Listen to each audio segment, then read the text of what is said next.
Madison, South Dakota is where the last frontier of the Triangle offense lives right now. The NAIA School of Dakota State University, led by Gary Garner, runs the Triangle offense.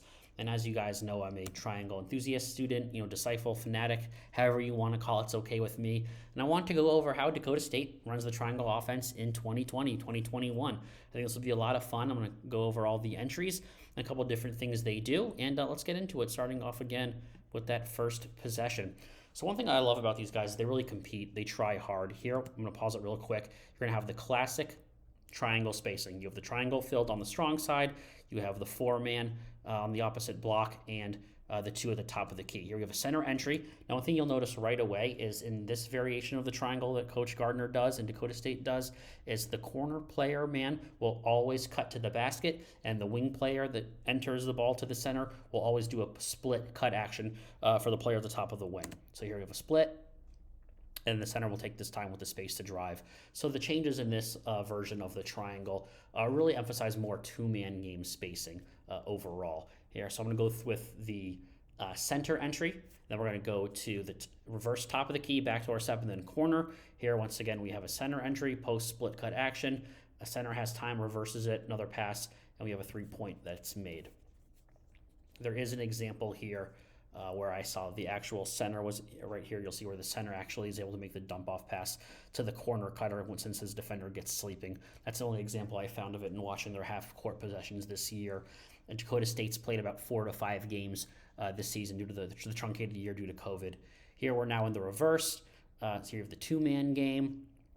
So not quite as much movement in cutting as you see in pure triangle. I think that Coach Gardner does this in order to get more to keep more two-man game spacing, or just free up the interior and have a few more players on the perimeter than a traditional triangle would, staying with this action. Here's a unique two-man game reverse in the sense that usually Dakota State is very patient with the ball. However, in that example you just saw, there's some pretty good pace and tempo to that possession.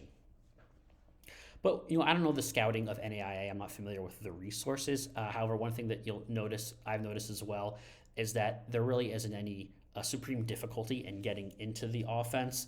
There is, I haven't seen an example of blind pig, or a center opposite to combat pressure releasing and automatics.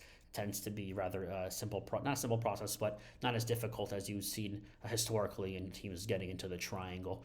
So that we saw some reverse options. Now here's the backdoor step where the four-man will go to the nail, and this is really cool where the center ducks in for a nice high-low opportunity. A lot of high-low opportunities were present that I've seen with the backdoor step.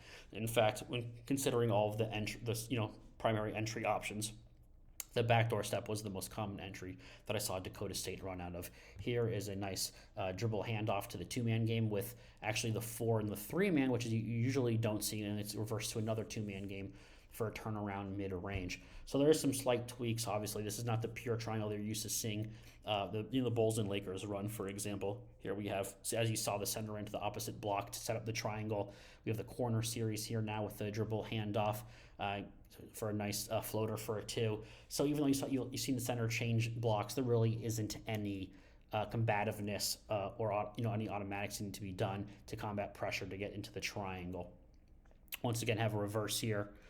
So they're really good at Dakota State is, if not getting a good look in one triangle, they're really good at flipping the triangle multiple times in a possession. Here we have a corner series pick and roll that just doesn't go in to two. But really impressed with everything Dakota State does. It's a rare offense. You guys know how much I love the triangle, and to see this ran in the plains of America, which is very fitting because Phil Jackson went to school in North Dakota, and Tex Winter got known for his coaching in Kansas State. Thank you, Dakota State. Thank you, Coach Garner, for keeping this offense alive. Let's end this on a center entry where the split cuts overplayed. We get the and one. This has just been awesome, and it's such a joy to watch. I found this team in Madison, South Dakota by accident. I'm so happy I did. It was an absolute pleasure. I hope everyone watching this has a happy new year, had a great Christmas holiday, and if anyone at Dakota State watches this or the coaching staff, thank you guys for running the system. Best of luck this season and in the difficulties that you face. I know this is not a normal year for anyone, so best of luck, and go Trojans.